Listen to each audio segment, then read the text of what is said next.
Horus, Isis, Tefnut, Osiris, and Hathor to hear the account of Khonshu. Welcome back, everyone. This will be my full Marvel Moon Knight Episode 3 video. There's a whole bunch of Easter eggs. We'll break it all down. Things just got crazy. We just wound up meeting some of the other gods in the MCU through their avatars. So if you're brand new to the channel, be sure to subscribe to get all the episodes. We're also doing a giveaway for memberships. All you have to do to enter is be a subscriber and leave your favorite moments from the episode on the video. And careful for spoilers if you have not seen Episode 3 yet, because we'll be talking about everything. Starting with the episode title, The Friendly Type. It's a bit of a sly wink about them introducing some of the friendlier gods, implying that there are a lot worse ones out there, and there are worse ones inside the MCU. Remember, it's a very vast universe, and each different culture has their own group of gods, their own pantheon. So Khonshu, the Ennead in the MCU here, is only one group of the gods. Thor is part of the Asgardian pantheon of gods. All the different other gods that we met in this episode were actually through their avatars. So they spoke through their avatars, but the voices that you hear are the voices of their avatars. Like when Khonshu is speaking through Marc Spector taking over his body, you're still hearing Oscar Isaac's voice speak as Khonshu. When he speaks as himself inside Marc Spector's head or in Stephen Grant's head, it's actually the voice of F. Murray Abraham. That's his actual voice. The same is true for all the other gods too. Eventually, we will probably meet some of the other gods in their true form. Probably one of the best parts of the episode, though, is witnessing them each use some of their different powers and the way they can combine their powers to become even stronger. Like the MCU gods going full Voltron, by our powers combined. The opening scene is actually of Layla complaining to a forger that's been working with her family and her father for a long time and seems to have known her for a long time. She's in the middle of getting a new fake ID, going back into Egypt. The way she talks about it, she's kind of like an Indiana Jones type of figure, like she dealt in stolen antiquities, but the way she talks about it is the way that Indiana Jones talks about stealing antiquities. Oh, I was only stealing from bad people. That's also a reference to what's going on with Midnight Man, who shows up later in the episode. Don't worry, I'll talk about him too. I know there are a couple questions about what's going on with his character, because the actor who plays him also passed away in real life, so there was a lot of talk about that. The date on her fake passport is 5/29/2019. That would put it around the time of Avengers Endgame and the blip, but it is a fake passport, so you could put any date you want to on that. That's not meant to be any direct comic book reference or anything like that. What they've done for her character is they sort of combined the Marlene comic book love interest character with her father, but they do reference the father figure in this, who's a version of the comic book father, who himself was an archaeologist. The 10 years she refers to, burning bridges, is a reference to that Indiana Jones-style backstory with her dealing with stolen antiquities and running afoul a lot of these black market people like the Midnight Man. They also reference her doing a lot of this in Madripoor a long time ago, so that's another connection to Falcon and Winter Soldier, the other stuff that's going on in the MCU right now too. Madripoor actually comes out of the X-Men comics, but in the MCU so far, as we learned from Falcon and Winter Soldier, it's a big port of call for villains in the MCU. There were some Wolverine Easter eggs in that, like the bar that they go to is the same bar from the Wolverine comics where Madripoor appeared. They make a couple references to her father dying previously in the events of what happened with Marc Spector's first death in the MCU becoming Moon Knight, his bargain with Khonshu for the first time, so it's all sort of tied up together. They'll reveal more of that backstory in future episodes. When they show you her passport, they also show you this picture of the pyramids. It's meant to foreshadow them traveling to the inside of the Great Pyramid of Giza, where they have this big council of the gods. But the other connection, when they talk about the Overvoid, like Khonshu talks about the Overvoid in the episode, that's the alternate pocket dimension where all the gods that are part of Khonshu's pantheon went after they departed mankind and left the main MCU dimension. The place in the Othervoid where they all reside is shaped like the Great Pyramid of Giza, and the interior looks like it because they designed it to look like the place that they used to inhabit when they were inside the main MCU dimension. Like you see all the gods' avatars here sitting around here. There's 9 members because there's 9 members sitting on the Ennead in all the history books that Steven is reading during episode 1. They play some new Egyptian-themed music while the Marvel Studios logo plays, just to let you know that you're traveling to actual Egypt. And you see Arthur Harrow's men find Ammit's tomb. And what's going on here with them in the desert finding this tomb is meant to be a reference to the classic origin story with Marc Spector dying the first time in the Egyptian sands fighting against Bushmen, who was trying to pilfer Khonshu's tomb. Like they've hinted at on the show, a version of that happened in the comics, although some of the characters are a little bit different. They're giving all the Bushmen story to Arthur Harrow. They kind of referenced that in last week's episode where they talk about all these archaeologists winding up dying and blaming it on Marc Spector, like, no, he was the one that killed all these people, when really it was probably Arthur Harrow's men that killed all those archaeologists. And that's probably the event where he became Moon Knight for the first time, where he died, and then Khonshu made the bargain with him, bringing him back to life. There's a new fight sequence just to show you what Marc Spector's skills are as a mercenary in real life, like he is a really good fighter, because they want to show you what it looks like when he is not using Khonshu's power as Moon Knight, because he basically loses that temporarily at the end of this episode. But they also hint that there might be another personality, which I think is a big comic book Easter egg too. So a lot of you are probably asking about this like, wait a minute, they're talking about another personality. Does that mean that Jake Lockley is going to surface on the show at some point? But they do have this big rooftop chase around Cairo to show you some of the city, because we've never actually been here in the MCU before. We have been in the Marvel movies, if you count the Fox X-Men movies, because they spent a lot of time in Egypt during X-Men Apocalypse, where Oscar Isaac himself played a version of Apocalypse who claims to be the very first mutant on planet Earth. Maybe there'll be some jokes about that in the future, because Moon Knight is kind of like a Deadpool-style character with all the wisecracking. The whole idea earlier in the episodes, though, is that when they switch between personalities, usually it's because of some sort of head trauma or some fight that they get into or something happens to them, causing the change. Slowly, we'll see over time, though, that they start to do this willingly. Like, there are a couple times we've seen them willingly give each other control of the body. During this time jump, he wakes up after Stephen Grant seems like he forged some sort of bargain with them, even though later, after he chases them down and winds up having another time jump, waking up with one of them dead at the point of his knife. So when Stephen starts referencing this mystery third potential personality, I think that's meant to be a Jake Lockley reference, and I think at some point in the next couple of episodes, we will learn about the other personalities inside him from the comics. So in the comics, currently there's at least 5 different personalities, but one of the big differences is that in the comics, the Mr. Knight persona is portrayed as being a completely separate personality from Stephen Grant. In the show, they're doing Mr. Knight as if he's just the Moon Knight form of Stephen Grant. If you're not a longtime Moon Knight comic book reader, Jake Lockley was kind of like the Matches Malone version of Moon Knight, to make a Batman reference. He was meant to be a gruff cab driver who was used for information gathering purposes. Kind of like Marc Spector has been doing during this episode, trying to find out where Arthur Harrow is so they can find Ammit's tomb. Stephen Grant calls Khonshu a stupid pigeon, talking about his bird-like skull head on top of the humanoid shoulders. Khonshu then literally tells Marc Spector what winds up happening during the episode, foreshadowing everything. He says, oh, okay, we call the other gods to help with this problem. They might wind up imprisoning me, which they do during the episode. Khonshu also references his healing factor that he gets when they're connected when he's his avatar. Moon Knight's healing factor works about as fast as Wolverine's, and it's similar to Wolverine's in that they both feel the damage, like it hurts them when people attack them, but they heal really fast. Because it's daylight, you see what it looks like when Khonshu departs Marc Spector. Remember, even though it seems like he disappears, really all of Khonshu walking around him, talking to him, appearing here, is happening inside Marc Spector's head. That's why nobody else can see him. It's part of the rules that govern the way they exist inside the MCU across different dimensions. They just banish him from the Ennead. They don't banish him into the MCU or anything like that. It's similar to Thor, but Thor got banished to Earth.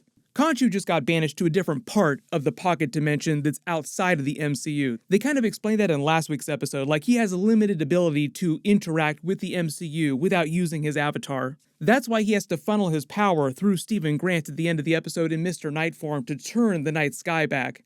They explain a little bit more about the Ennead having different meetings with their different avatars over time. Anytime we call a meeting, they'll open up a portal anywhere you are. So a portal opens up right next to him in a doorway, and he walks into the Great Pyramid of Giza. So if it wasn't clear, the portal leads him directly into the actual MCU interior of the Great Pyramid of Giza, like they're inside the actual pyramid itself. When he says the last time he spoke to the other gods that are a member of this pantheon, they banished him, that's probably a reference to when they first imprisoned Ammit thousands of years ago, about 2,000 years ago, and turned away from mankind, heading to the Othervoid. So it sounds like all those things happened around the same time. The way they talk about it, he just did something that was big enough to alert people to their presence. Kind of the way that he affects the night sky so that all the people of Cairo here in this area, like a wide group of people, can see what's actually going on. Like, wait a minute, what? Is Thanos back? What's going on here? What kind of cosmic craziness is happening now? But that's basically what happens when he affects the night sky to call the MCU Ennead. Like he says, oh, this will get their attention, so he tries to piss them off so that they will be the ones to call this council. And like I said, even though it seems like this would be happening all over the world, everybody would be seeing this, really only the people in the area of Egypt here around Cairo can see what's happening to the night sky. So for example, this is set after the events of Spider-Man No Way Home. So theoretically, Spider-Man is swinging around New York City, stopping criminals in his friendly neighborhood Spider-Man costume. He wouldn't turn up and look at the sky and see what's going on here from New York City, but it might be powerful enough to set off his spidey sense. Like, wait a minute, why is my spidey sense going off? Is something crazy about to happen? So in the episode, if it wasn't clear, this is more of a smoke and mirrors visual kind of thing. They're not actually sending everything on the planet back in the timeline. There are 9 statues sitting around this ring here because there are 9 members of the MCU Ennead, referenced earlier in episode 1 when Stephen Grant was reading the history book. The woman says her name is Yatzil, she's the avatar of Hathor, and explains that Hathor used to be friends, or is friends, with Khonshu, even though Khonshu doesn't spend a lot of time talking about his time with the Pantheon 2,000 plus years ago. It's also a really good example of how a lot of the different gods that are part of this pantheon that Khonshu comes from do not agree with each other. They have sort of a loose alliance, they kind of police themselves. One of the other things they do in the episode too is show you how all these different avatars are different types of people from different cultures. So the avatars of each of the gods can be from any culture on Earth. It's more about each of the people winding up having minds that are compatible with the gods that want them to be avatars. The way they talk about Khonshu in the episode, he sort of dominates his avatars in a really abusive kind of way, and that's not meant to be a lie. It really is like that for Marc Spector in the comics, but also the way that Arthur Harrow talks about it in the episode, Ethan Hawke's character, it was like that for him as well. Like, he broke Arthur Harrow when he was his avatar, and that led to a lot of what's happening in present day. So Khonshu wind up pulling himself a big Spider-Man problem. Spider-Man usually causes all the big problems that he winds up having to solve in each of his big movies. If he hadn't have broken Arthur Harrow's spirit, he wouldn't have looked to a healing hand, and Ammit wouldn't have been able to take advantage of that and present this solution. So one of the big things in the episode is Arthur Harrow completely believing everything he's saying. So he's technically not lying. He's only lying about what Ammit is planning to do and trying to release her. Everything he's talking about Khonshu is meant to be true. But the other gods that are present in this council meeting are just Horus, Isis, Osiris, and Tefnut. So all the gods aren't here. Like Khonshu's father Atum is not here. He's meant to be the leader of their pantheon. The reason why Osiris speaks first, then Horus, is because they're some of the more significant gods in their pantheon. Like, each god is a little bit different. Not all are created equal. Also, like I said, Khonshu just does not get along with the other gods. The same way in the Thor movies you see the other gods like Odin, for example, be really pissed off at Thor. Thus, he takes over Marc's body directly and the gods start yelling at each other. Anytime you see their eyes light up white, that means that the gods are acting directly through them, using them like finger puppets. We get a little more information on what's going on with this pantheon of gods in the MCU. They say that when they departed Earth, the reason why they have avatars is only to observe, never act on anything, which is another reason why this pantheon of gods didn't do anything to stop Thanos during Avengers Endgame, and they probably didn't do anything to try and stop Kang during the Multiverse War. Very much a not our problem kind of situation. Like I said, they're outside of the MCU dimension now, so they're really protected from any kind of changes inside the MCU, which is why Thanos and the Infinity Gauntlet did not affect them, because Thanos was only using the Infinity Gauntlet on things inside the MCU dimension. And I think the whole idea with Arthur Harrow being able to deceive the other gods as to his true intentions so easily is another good example of how limited their ability is inside the MCU, while they themselves are trapped in this other alternate dimension. If all the gods were physically inside the MCU talking to him, they would probably be able to see his entire timeline and know instantly whether he's telling the truth or whether he's lying. Like I said though, everything that Arthur Harrow says is true except for wanting to release Ammit. He lies about that, but everything he says about Marc Spector having multiple personalities in his body, about Khonshu being terrible to him when he was his avatar, and now being terrible to Marc Spector, abusing him, is completely true. You kind of notice that each of the different avatars, when he's wielding the power of these different gods, kind of glows white. Their eyes glow white when they manipulate their hands using projectile powers, it glows white. Inside the MCU, they try to color code different types of magic just to denote the different places where they get their power from and how the different power works. Really what I'm looking forward to seeing is during the series, seeing the actual gods in their true forms use power themselves. But after he gets thrown under the bus and the gods sort of side with Arthur Harrow, Hathor then explains through her avatar what's going on with Midnight Man and the location of Senfu's remains and the map that will help them locate Ammit's remains. Then Layla shows up finding him. It sounds like he tried to duck her earlier coming to Egypt on his own without telling her. He kind of explains what's going on with Khonshu and trying to push her away, and what's going on with Stephen Grant, his alternate personalities. The Mogart that they reference where they're headed is a reference to MCU Midnight Man, who is a comic book character. The actor actually did pass away after they filmed this, which is very unfortunate. In the comics, Midnight Man was an art thief who wound up dying and then coming back to life in the Moon Knight comics and trying to become his sidekick unsuccessfully. The character called Beck that she winds up talking to is a version of Karish Beck from the Moon Knight comics, who was a minor character that he fought during his first comic solo series a long time ago. They mention her backstory in Madripoor. Like I said, that's probably a reference to her Indiana Jones stuff that she's been doing in the MCU, dealing in stolen antiquities. When they joke about the El Merma games, that's actually an ancient Egyptian version of the gladiator games in real life. It's that game that they're playing riding around swinging the big sticks at each other. And when Marc Spector isn't able to explain the greater significance of Senfu's tomb, his sarcophagus, or any of the ancient Egyptian hieroglyphics or decipher the map, I think that's meant to be another example of how each of the different personalities in him going forward will be more useful to each other and they'll work together because Stephen Grant is the one who has access to all their collective knowledge on Egyptian history, even though technically it's the same mind. Like, it's the same body that they share, but the way these different personalities work, each one has access to different parts of information contained inside their brain. We kind of see a version of that unfold where they switch back and forth based on what's happening with the big action scenes. When Arthur Harrow shows up and starts talking about everything that happened to Layla in her history and what happened to her father, and she's all confused about how he's able to do that, one of the reasons why her power works the way that it does is because she, existing in this higher dimension like a lot of the other MCU gods, basically perceives the entire timeline of everyone as this single point, so she can see everything in your history, in your future, as if it's all happening at the same time. And as her avatar, Arthur Harrow is kind of tapping into that power, so he knows things that she's done that she hasn't told to anyone. The reason why Arthur Harrow destroys the sarcophagus in the body, even though it's a very valuable cultural artifact, is so Moon Knight will not find out the location of Ammit's remains. We get a much bigger Moon Knight action scene, they show off much more of his powers. You see him use the costume and the cape to block the bullets. He also uses it to reflect the bullets back at the henchmen. He's got a measure of super speed, super strength. He's way more vicious, but a lot of that is actually coming from Marc Spector himself. I think part of the idea is that all the most violent parts of their personality got funneled into this Marc Spector part of his personality, and Stephen Grant got all the more tender aspects of his personality. But if it wasn't clear when he was explaining them to Layla, essentially he's had multiple personalities since he was a young child. He just got the Stephen Grant one suppressed inside him this whole time until he died and then came back to life because of Khonshu. There's a couple of jokes about them switching between different personalities because Stephen Grant doesn't like violence, so he keeps yelling at him to stop, then switches into Mr. Knight form when Stephen takes control, but then immediately gets impaled and is like, nope, yep, not having it, you take over again, and gives the body back to Marc Spector, with them just switching back and forth between the different costumes to denote the different personalities taking over. It's a little bit like that in the comics too, like he can switch on a dime. Layla's necklace winds up being a little bit like Moon Knight's crescent darts, like he pulls the crescent darts out of his chest and uses them kind of like batarangs. She's able to detach her necklace and uses it as two different weapons. They play it like Midnight Man gets killed by Moon Knight during the episode, I think mostly because they wanted him to win the fight, but also because the actor passed away in real life, so they had to sort of address that with this scene during the episode. Layla asking for Stephen's help assembling the star chart is another example of the show just reminding you why all the personalities will eventually have to learn to work together. This is also the first time we've seen Marc Spector willingly give control of their body back to Stephen Grant, like, okay, fine, it's yours. We get another tutorial on Egyptian history. All this stuff about ancient Egyptians inventing modern navigation using the stars and constellations instead of traditional landmarks is true. He forms the map of the different stars in the night sky into an actual giant star.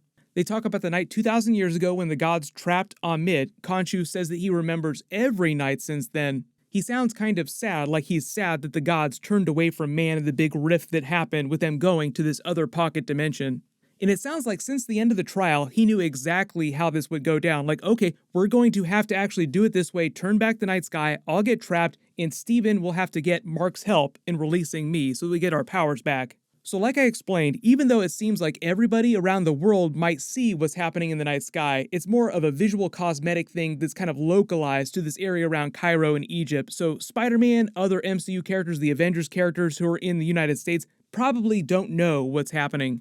We get a tutorial about what it looks like when the gods combine their powers, Voltron style. They become even more powerful, but they're all acting through their avatars. So remember, this is just a fraction of their power. If they all physically came back into the MCU, they would be way, way more powerful. My early theory is that this is part of the way they end the series, doing something similar to Ammit, because she's super powerful, she has a ton of followers, making her even more powerful. Eventually, Khonshu might up working with them, they combine their power to help collectively defeat her.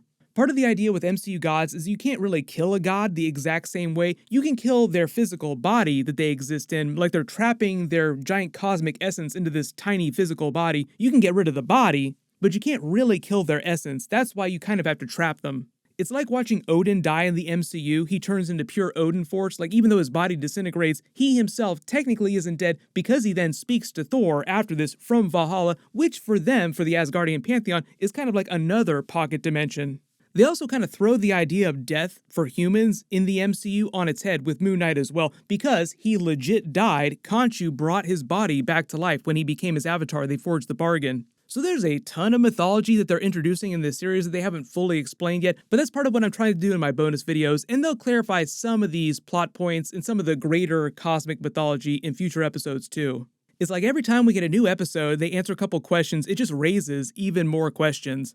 When the avatar of Osiris is talking to Arthur Harrow, talking about trapping Khonshu, now he's tethered to this place inside the Great Pyramid of Giza, like many before him. He's talking about regular people having their souls entombed in this place, but also he's implying that this has happened to other really powerful cosmic beings, god-level creatures that are part of their pantheon. The gods themselves can actually have biological children the same way that regular people have children. So really the Ennead is more like a ruling council over their particular pantheon of collective gods. And like I said, Arthur Harrow at the end of the episode is not lying when he's talking to Khonshu and the Rock about pain just in general. He enjoyed being Khonshu's avatar, dealing out pain while doing Khonshu's justice, and he thinks that's a huge sin that he has to carry with him and atone for, and that's probably how Ammit was able to take advantage of him. Remember, Arthur Harrow said 2,000 plus years ago when they trapped Ammit, her own avatar turned against her, so something similar might wind up happening with Ethan Hawke's character. But it is only going to get more crazy pants from here. Like, we're going to see way more god tier power, because remember, when he says he's going to do what Khonshu could not, he's just talking about getting rid of all evil, theoretically. Eventually, everyone would think about something evil at some point, and that would be enough to wind up getting you killed by Ammit. So she'd wind up killing every theoretical living being inside the MCU eventually, and it'd be just like Avengers Endgame, with Thanos trying to wipe the entire universe and start over again. Here we go again. But if you spotted any other huge Easter eggs in the episode that I didn't talk about in the video, just write them below in the comments. My Moon Knight Episode 4 trailer video will post next, and my full Episode 4 video will post next week, just like normal. Everyone click here to learn how Moon Knight is connected to MCU Black Knight, Blade, Ghost Rider, and Werewolf by Night. We're going to see them cross over real soon. And click here for my new Doctor Strange 2 trailer videos with brand new Easter eggs. Thank you so much for watching, everyone stay safe, and I'll see you guys in the next one.